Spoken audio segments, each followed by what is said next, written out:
नमस्कार, NB news देख रहे हैं आप और मैं हूं आपके साथ मुस्कान। स्वागत है आप सभी का राजधानी लाइव। बात तो राजधानी की करेंगे, जहां पर अगले हफ्ते से शुरू हो रहे संसद के मॉनसून सत्र से पहले केंद्र की मोदी सरकार ने सर्वदलीय बैठक बुलाई है। सर्वदलीय बैठक के अलावा एनडीए की भी बैठक होगी और इन दोनों ही बैठकों में प्रधानमंत्री नरेंद्र मोदी भी शामिल होंगे। मॉनसून सत्र से पहले ये दोनों बैठक अहम है और 18 जुलाई को होने वाली है। रविवार को सबसे पहले सर्वदलीय बैठक होगी। सत्र से पहले सर्वदलीय बैठक सुबह 11 बजे बुलाई है, जिसमें प्रधानमंत्री नरेंद्र मोदी पूरे समय बैठक में शामिल होंगे। इसके बाद एनडीए की बैठक होगी, जो दोपहर बाद 3 बजे बुलाई जाएगी और पीएम मोदी इस बैठक में भी मौजूद रहेंगे। और इससे पहले मानसून सत्र शुरू होने से पहले बुधवार को कांग्रेस ने पार्लियामेंट्री स्ट्रेटेजी ग्रुप यानी पीएसजी की भी बैठक बुलाई थी और ये बैठक करीब 1 घंटे चली थी।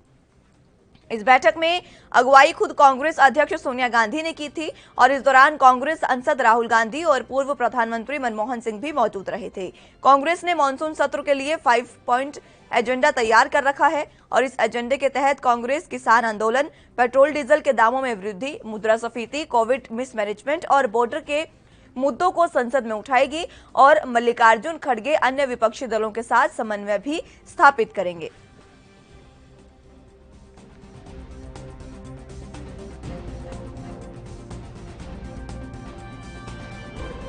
पहले 18 जुलाई को बैठकें बुलाई गई है। कल ही ये बैठक होनी है, काफी अहम ये बैठक है।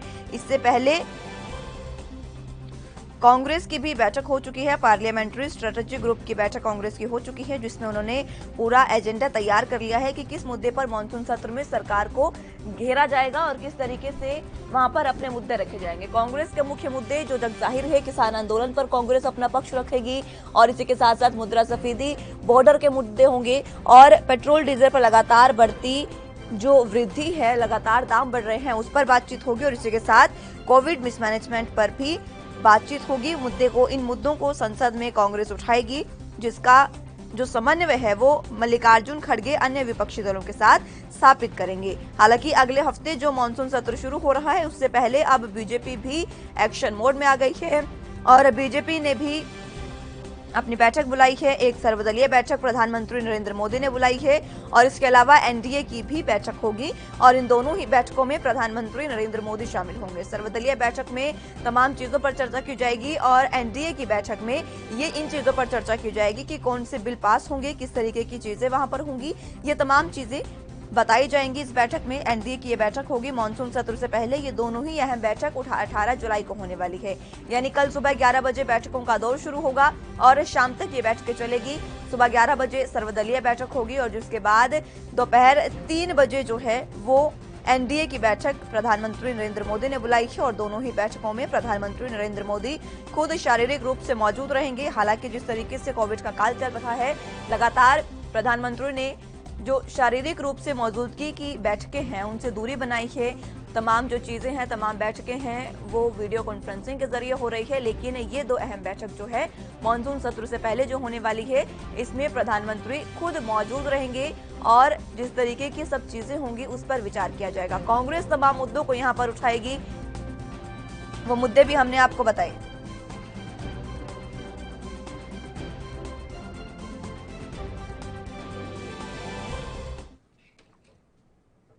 इस पर ज्यादा जानकारी के साथ दिल्ली से संवाददाता राजीव तिवारी हमारे साथ जुड़ चुके हैं। राजीव, जिस तरीके से अब ये अहम बैठकें होने जा रही है, कल ही ये दोनों बैठक होगी जिसमें पूरा एजेंडा तैयार किया जाएगा कि विपक्ष को किस तरीके से घेरा जाए, कौन कौन से बिल मानसून सत्र में पास होंगे और कौन कौन से बिल वहां पर बताए जाएंगे, कौन से एक्ट में संशोधन या जो भी होगा वो बताया जाएगा सरकार द्वारा।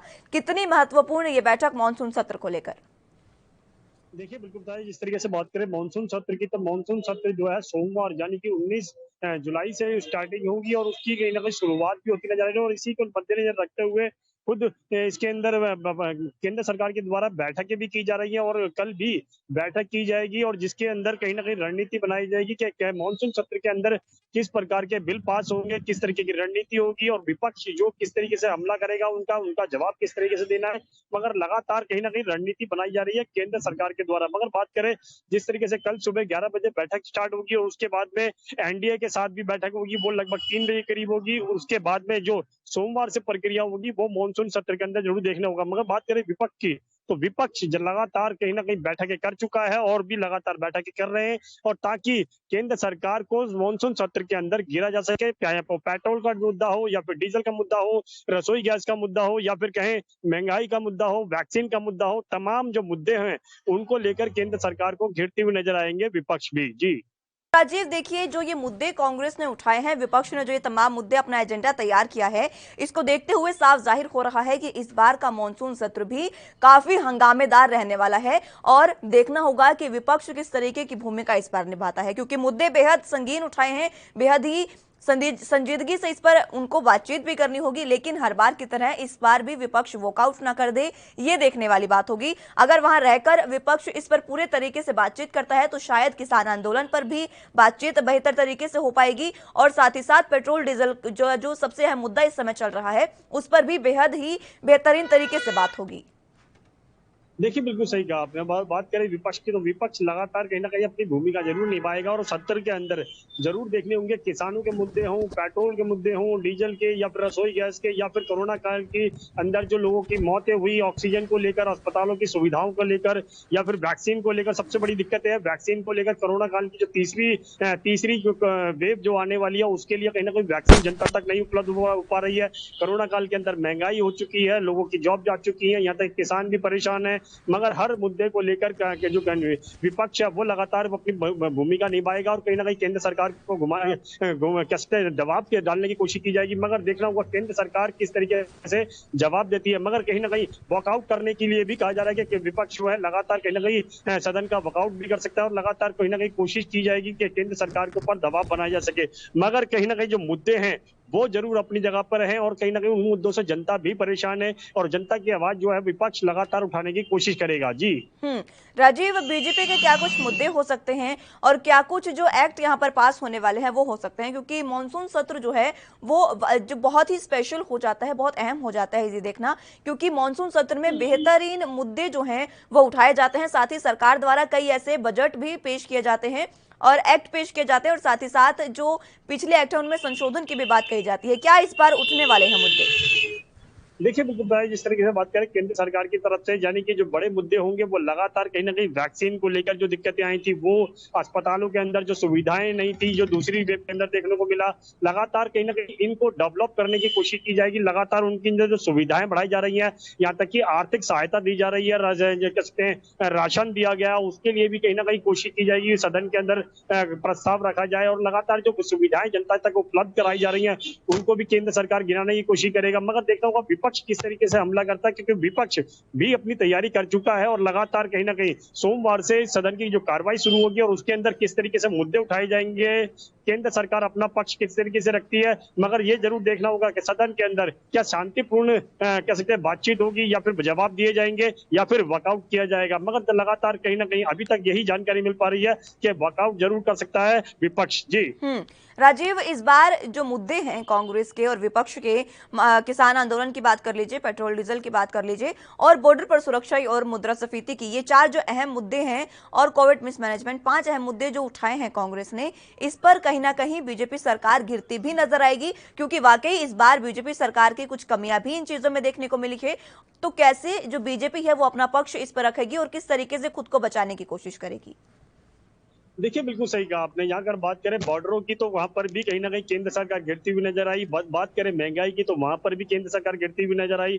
अस्पतालों की जो सुविधाएं होनी चाहिए थी वो भी कहीं ना कहीं केंद्र सरकार के ऊपर सवालिया निशान खड़ा करता हुआ नजर आया। मगर जिस तरीके से बात करें वैक्सीन की, तो वैक्सीन को लेकर भी कहीं ना कहीं दुविधा होती नजर आई और कहीं ना कहीं राज्यों के अंदर अभी तक स्थिति बिल्कुल बिगड़ी हुई है और वैक्सीन नहीं उपलब्ध हो पा रही है। मगर विपक्ष जो है वो लगातार इन 5 मुद्दों को लेकर केंद्र सरकार को घेरने की कोशिश करेगा और यहाँ तक कि जो सदन के अंदर कार्रवाई होगी उसके अंदर भी हंगामा किया जा सकता है। मगर जिस तरीके से हंगामा किया जाएगा ये सोमवार से ही देखने को मिलेगा कि केंद्र विपक्ष जो है वो किस तरीके की भूमिका निभाता है। मगर विपक्ष की साफ तैयारी हो चुकी है और लगातार कहीं ना कहीं इसके अंदर जो बैठकें की गई थी विपक्ष की तरफ से, उसमें खुद सोनिया गांधी, राहुल गांधी लगातार इसके अंदर भूमिका निभा रहे थे। कितने दिन का ये मॉनसून सत्र रहने वाला है? 19 तारीख से इसकी जो कार्रवाई है वो शुरू होगी। कितने दिन का ये सत्र रहने वाला है और क्या कुछ इसमें अहम होगा?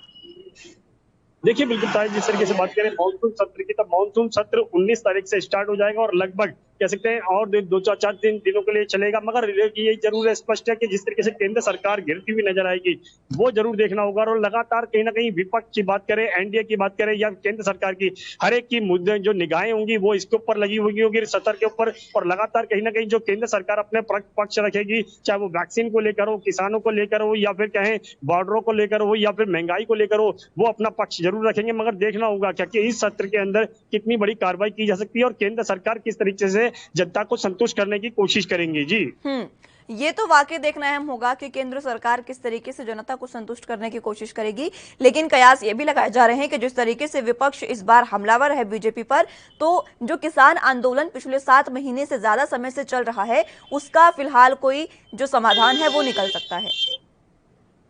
देखिए, बिल्कुल सही कहा आपने। यहाँ पर बात करें किसान आंदोलन को लेकर, लगातार केंद्र सरकार के साथ काफी बैठकें हुई, लगभग 11 बैठकें हुई थी, मगर 12वें दौर की जो बैठक होनी चाहिए थी वो नहीं हो पाई। और उसके बाद से कहीं ना कहीं केंद्र सरकार और किसानों के बीच में दूरियां बनती नजर आई और जिसकी वजह से कोई भी बातचीत नहीं हुई। मगर इस मानसून सत्र के अंदर ये भी उम्मीद लगाई जा रही है कि केंद्र सरकार जो है किसानों के लिए कुछ बेहतर कदम उठा सकती है। मगर वो बेहतर कदम क्या होंगे ये मानसून सत्र के अंदर ही देखना होगा। ये देखने वाली भी बात होगी कि क्या वो बेहतरीन कदम होंगे, बेहतर कदम होंगे जो इस बार बीजेपी किसानों के लिए उठा सकते हैं। बहरहाल बहुत शुक्रिया राजीव हमारे साथ जुड़ने के लिए और तमाम जानकारी के लिए। तो बात अब इंदौर की कर लेते हैं, जहां पर एसटीएफ पुलिस को एक बड़ी कामयाबी हाथ लगी है। ग्राम पांदा तहसील महू स्थित गोल्डन फॉरेस्ट इंडिया लिमिटेड द्वारा क्रय की गई भूमि के खसरों में फर्जी नाम अंकित करने वाले फरार आरोपी रिटायर्ड पटवारी को इंदौर एसटीएफ ने गिरफ्तार कर लिया है।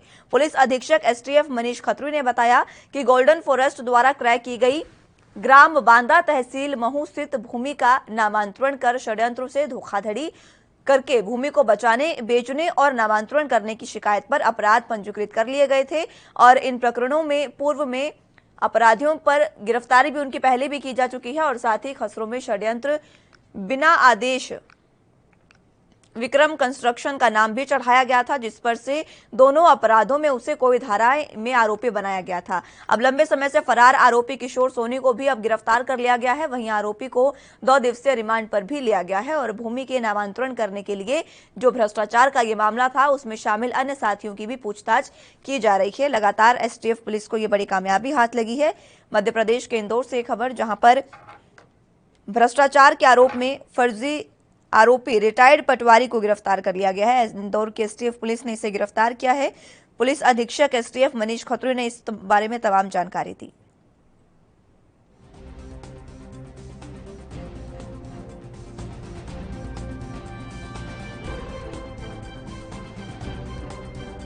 एक उल्लेखनीय उपलब्धि हासिल की गई। ये ग्राम पांदा महू में गोल्डन फॉरेस्ट इंडिया लिमिटेड के भूमि के संबंध में पूर्व से माननीय सर्वोच्च न्यायालय के आदेश से इसकी भूमि पे कोई विक्रय या अन्य किसी इस तरह का स्थानांतरण पे रोक लगी हुई है। तो उसके संबंध में 2 अपराध पंजीबद्ध हैं, अपराध क्रमांक 12/17 और 13/17। इसकी विवेचना के दौरान ये तथ्य प्रकाश में आया कि उक्त दोनों अपराधों में ही जो प्रश्नांतित भूमि थी उस भूमि में जो बिना नामांतरण आदेश के ये तहसीलदार जो किशोर सोनी है इनके द्वारा पटवारी किशोर सोनी द्वारा खसरे में नाम इंदराज फर्जी तौर पे किया गया। इस अपराध पे इनको गिरफ्तार किया गया, माननीय न्यायालय प्रस्तुत किया गया और पूछताछ की जा रही है। ज्यादा जानकारी के साथ गणेश तिवारी इंदौर से संवाददाता लाइव जुड़ चुके हैं। गणेश, जिस तरीके का ये मामला सामने आया है इसमें क्या कुछ फिलहाल अपडेट है? जो पुलिस ने जो गिरफ्तार किए हैं आरोपी, उनमें क्या कुछ अपडेट है? देखिए मुस्कान, सबसे पहले अगर बात करें तो जो प्रशासनिक सेवाएं जो दे रहे हैं अधिकारी, उनके लगातार ऐसे जो है कारनामे कई ऐसे उजागर हो चुके हैं। और ऐसा ही कुछ मामला जो है अब उजागर हुआ है रिटायर्ड पटवारी की। अगर बात करें रिटायर्ड पटवारी ने जहां मुस्कान सबसे पहले बात करें तो फर्जी जो है नामांतरण जो है दस्तावेज तैयार करके और खसरा नंबर तैयार करके और भूमि का विक्रय कर दिया था, जिसके बाद ये मामला उजागर हुआ शिकायत के आधार पर। और वहीं अगर बात करें 2017 से ये जो पटवारी थे किशोर सोनी, जो कि रिटायर्ड हो चुके होते और ये लगातार फरार चल रहे थे, जिसके बाद हालांकि इंदौर एसटीएफ पुलिस ने इन्हें गिरफ्तार किया। और सबसे बड़ी बात करें तो जो इंदौर के महू तहसील के पांदा ग्राम में जो golden forest India limited company है उसको इस भूमि का विक्रय किया गया था। और जिसमें फर्जी दस्तावेज तैयार करके, नामांतरण तैयार करके और खसरे नंबर पर हेर फेरी करके पटवारी और उनके कई सहभागियों की संलिप्तता के साथ में ऐसा कृत्य किया गया था, जिसके बाद उनकी तरफ से शिकायत की गई थी कंपनी की तरफ से। और लगातार जो है पटवारी के खिलाफ शिकायत करने के बाद पटवारी वर्ष 2017 से ही फरार चल रहे थे, लेकिन मुखबिर की सूचना के बाद हालांकि कल इंदौर एसटीएफ पुलिस ने गिरफ्तार कर लिया है और अब आगे की कार्रवाई कर रही। वहीं अभी 2 दिनों का रिमांड पर भी इंदौर एसटीएफ पुलिस ने लिया है। फिलहाल आज पूछताछ जारी रहेगी, आज भी पूछताछ की जाएगी और उनके अन्य सहभागियों की या उनके जो अन्य सहयोगी है इस कृत्य में कौन कौन लोग शामिल थे, इस फर्जीवाड़े में कौन कौन लोग शामिल थे, ये तमाम चीजों की अब पुलिस जो है पुलिस छानबीन करेगी। जी मुस्कान। गणेश, जो ये मामला अब सामने आया है, इसमें पूछताछ आपने बताया की गई है, क्या कुछ फिलहाल पूछताछ में निकलकर सामने आया? पूछताछ में मुस्कान, सबसे पहले अगर बात करें तो जो जानकारी मिली है अभी और एसपी मनीष खत्री के हिसाब से जो जानकारी मिली है, उन्होंने साफ तौर पर बताया कि पटवारी के सानिध्य में ही जो है फर्जी दस्तावेज तैयार करके इनके साथ और भूमि पर हेराफेरी करके, कागजों पर हेराफेरी करके और इस तरह के विक्रय किए जाते थे और ताकि ज्यादा से ज्यादा मुनाफा कमाया जा सके।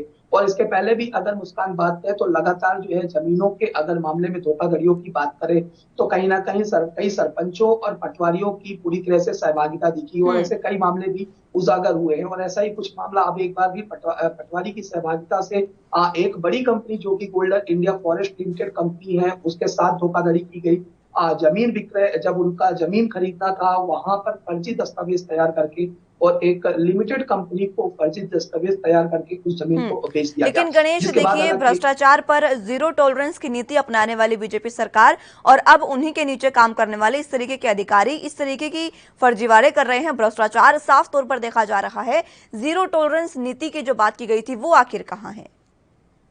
देखिए, सबसे पहले बीजेपी की बात करें या नरेंद्र मोदी सरकार की बात करें, लगातार ऐसे भ्रष्टाचारियों पर नकाल कसने की बातें कही जाती है। लेकिन अगर बात करें इंदौर या पूरे प्रदेश भर में बात करें तो लगातार ऐसे भ्रष्टाचार जो है अभी भी अग्रसर है।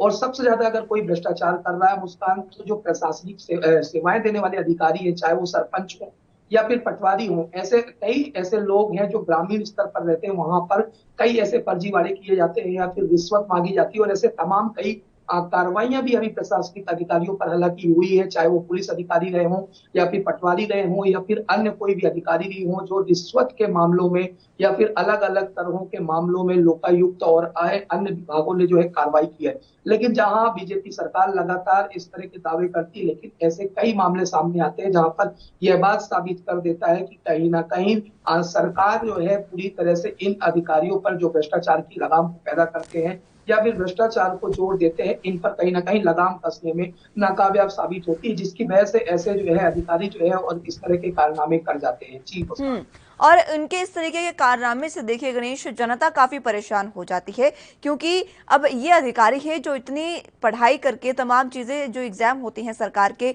वो देकर जब इस तरीके से पास होकर इतनी मेहनत करके पटवारी की पोस्ट पर अगर बैठते हैं, उसके बाद इस तरीके की हरकतें करते हैं, तो देखिए तमाम जो भी उनकी पढ़ाई लिखाई है उन पर भी सवाल उठते हैं। और जनता भी कहती है कि अगर उनका पटवारी इस तरीके का है तो आखिर कैसे वो आगे अपना काम करवाएंगे। कई ऐसे भी होते हैं अधिकारी जो मौके पर पहुंचते भी नहीं है।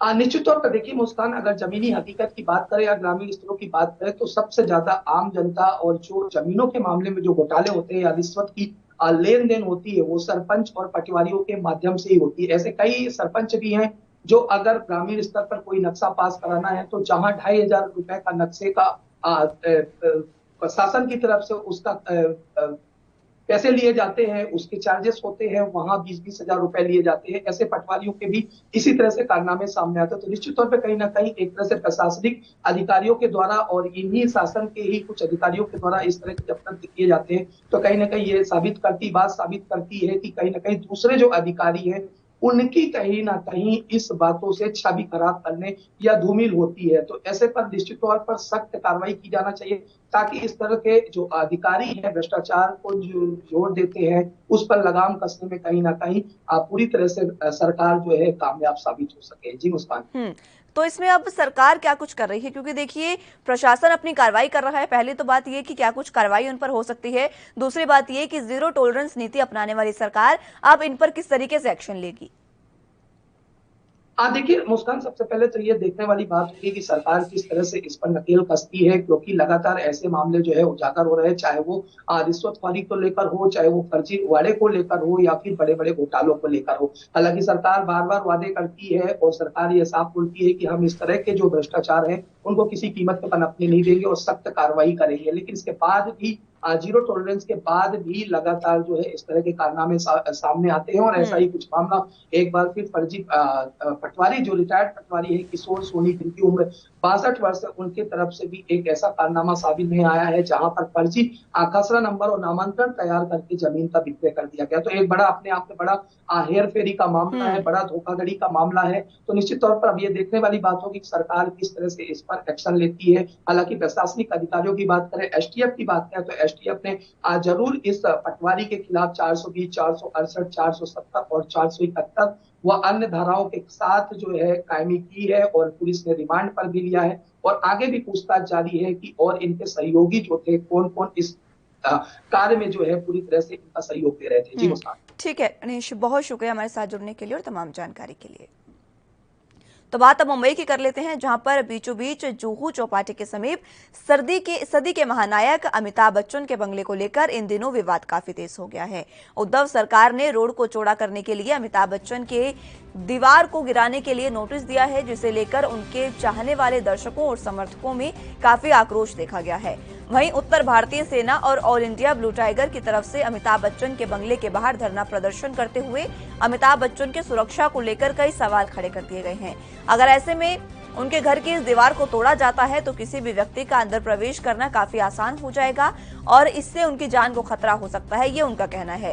सुनील शुक्ला ने उद्धव सरकार को जमकर खरी खोटी इस पर सुनाई है और इस दौरान उत्तर भारतीय सेना के कार्यकर्ताओं ने हाथों में पोस्टर बैनर लेकर महाविकास आघाड़ी सरकार पर कई गंभीर आरोप भी लगाए।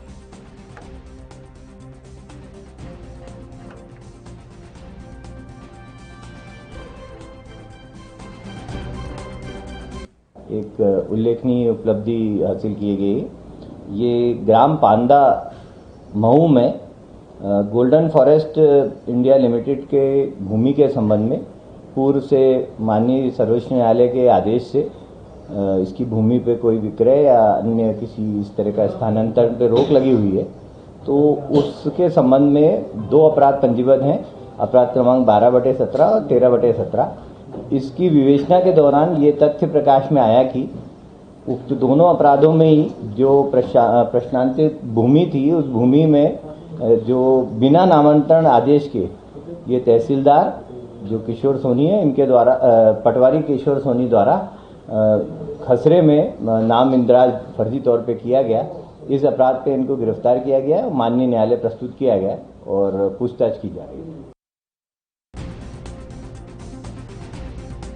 महानायक के बंगले को लेकर विवाद एक बार फिर से शुरू हो गया है। उनके घर की दीवार को तोड़ने की यहां पर बात की जा रही थी। उद्धव सरकार ने रोड के चौड़ीकरण के लिए उनके घर की दीवार को तोड़ने का नोटिस उन्हें दिया है, जिसको बाद उनके समर्थकों और दर्शकों में काफी रोष व्याप्त है और उनके समर्थक और दर्शक उनके घर के बाहर धरना प्रदर्शन कर रहे हैं।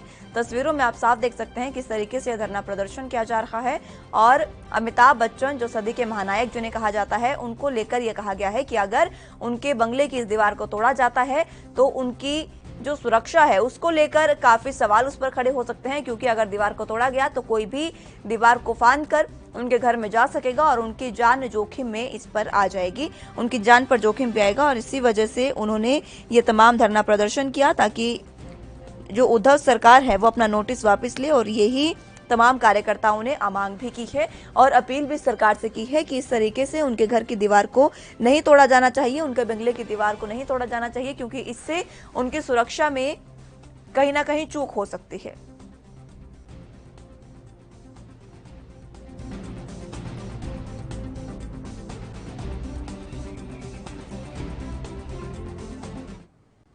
ज्यादा जानकारी के साथ मुंबई से संवाददाता मुरारी सिंह हमारे साथ लाइव जुड़ चुके हैं। मुरारी, जिस तरीके का अब ये मामला सामने आया है, खुद सरकार क्या कुछ कह रही है? क्योंकि देखिए सदी के महानायक अमिताभ बच्चन के समर्थक दर्शक तमाम अब प्रदर्शन पर उतर आए हैं, क्योंकि उनके घर की जो दीवार है उसको तोड़ने का नोटिस दिया गया।